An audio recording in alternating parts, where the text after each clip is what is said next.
Ensuite, on passe au profil psychologique clivé. Alors, le clivé, il donne soit son cœur, soit que de la sexualité, mais pas les deux. Il ne peut pas être complètement dans la profondeur. Alors, pour ceux qui sont centrés sur sur la sexualité, alors on va les appeler les don juan, les séducteurs ou séductrices. On peut penser que c'est plaisant pour eux, mais c'est une souffrance. Peur de ne pas pouvoir être aimé et ou rejeté. Donc, le clivé se scinde en deux pour se protéger. Le profil clivé a tendance à idéaliser et à désidéaliser rapidement. Donc tu passes du très haut ou du très bas rapidement. Alors pour le clivé romantique, il peut avoir une relation sexuelle au début de la relation, puis ensuite beaucoup moins. Et la personne va donner des arguments pour la baisse des fréquences des relations sexuelles et va trouver les bons arguments car il veut être une bonne personne.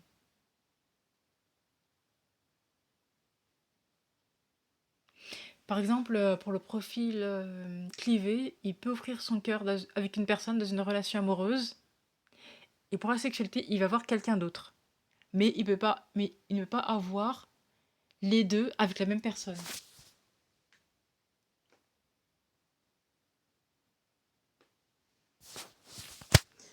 Le clivé sexuel est très attaché à la réussite, à l'image sociale et à son apparence.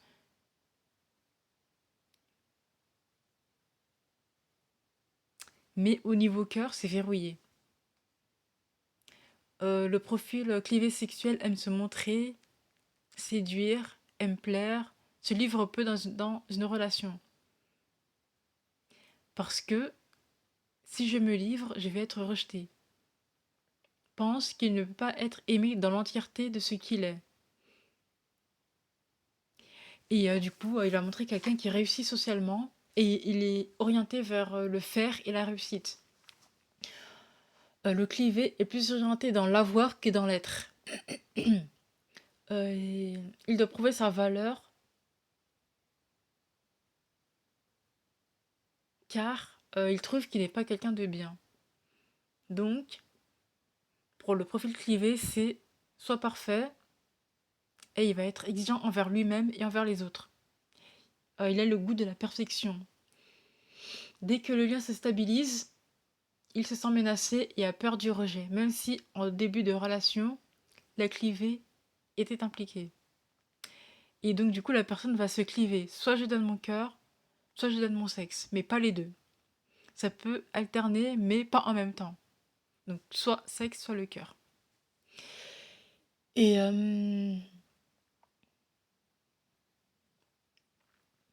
le clivé peut projeter à l'extérieur. Donc du coup, dans sa partenaire ou son partenaire, soit je vais choisir une sainte, soit une femme hypersexuelle. Mais pas une femme entière avec le rôle de la bonne amante et en même temps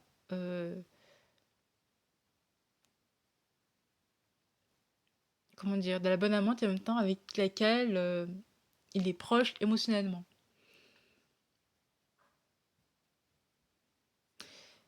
Et donc, il peut avoir une double vie. Par exemple, pour le profil clivé, il peut avoir à la maison enfin, une vie entre guillemets sainte à la maison et des aventures uniquement sexuelles ailleurs. Dès que le clivé se sent menacé, il clive. Le clivé sexuel est vu comme une personne qui ne sait pas s'attacher, comme un pervers narcissique, alors que c'est pas forcément le cas. Le profil clivé se détache par peur et elle se sent très vite menacée.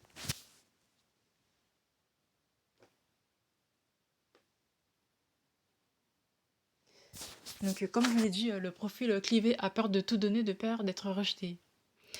Et ce sont des gens qui réussissent bien dans la vie, qui sont performants, qui sont dans le moule de ce que la société attend. Et aussi, ce qu'on remarque, c'est que parfois, ce profil-là peut faire de la chirurgie esthétique, car soucieux de leur apparence. On a tellement peur de ne pas être aimé pour ce que l'on est, avec nos aspérités, qu'on préfère devenir un objet parfait pour être sûr de ne jamais être rejeté.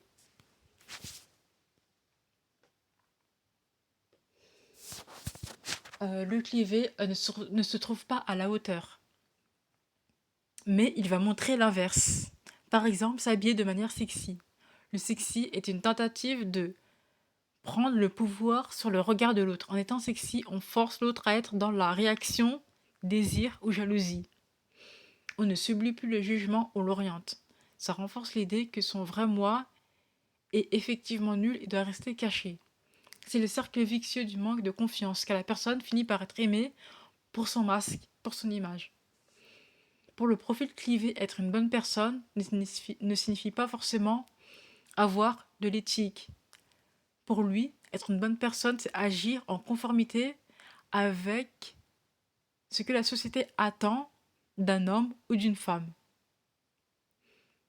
Donc, si je ne suis pas désirable ou soignée, je ne remplis pas mon rôle de femme. Donc, je ne suis pas une bonne personne. Être le bon élève du genre. Le clivé doit faire quelque chose pour exister, parfois même sans manifester d'attente de la personne.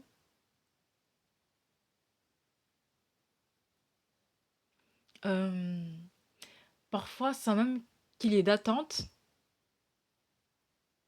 le clivé s'imagine qu'on attend quelque chose de lui. Alors, pour le profil clivé romantique, il peut être très confident, très proche avec une personne, sans relation sexuelle, ce qui crée une certaine ambiguïté dans la relation. Pour l'autre personne, cela crée de la confusion.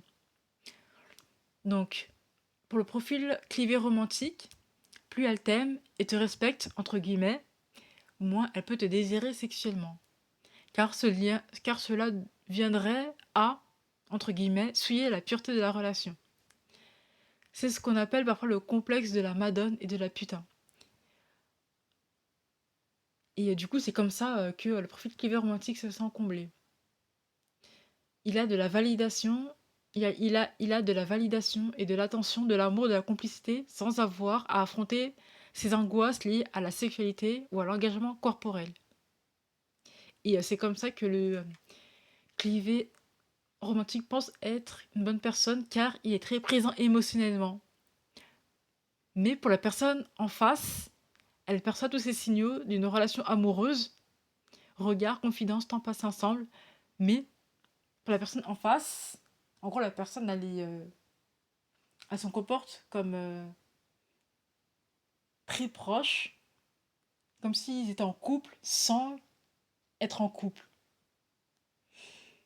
Donc pour la personne, ça peut être ambigu, elle peut être confuse, ambiguë.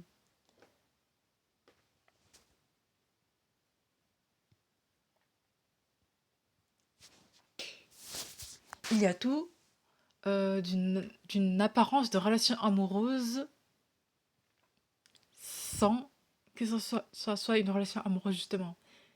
Et de la part du clivé romantique, il y a une absence de désir.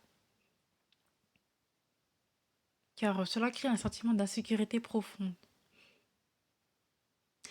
Ce profil clivé romantique crée une sorte de friend zone de luxe. Il ne te considère pas comme un simple ami, mais il ne te veut pas non plus comme amant. Il veut être ton tout émotionnellement, tout en restant planqué derrière une barrière physique. Le clivé romantique peut être aussi séducteur, il a besoin de plaire pour se sentir rassuré sur sa valeur, qui est souvent basse.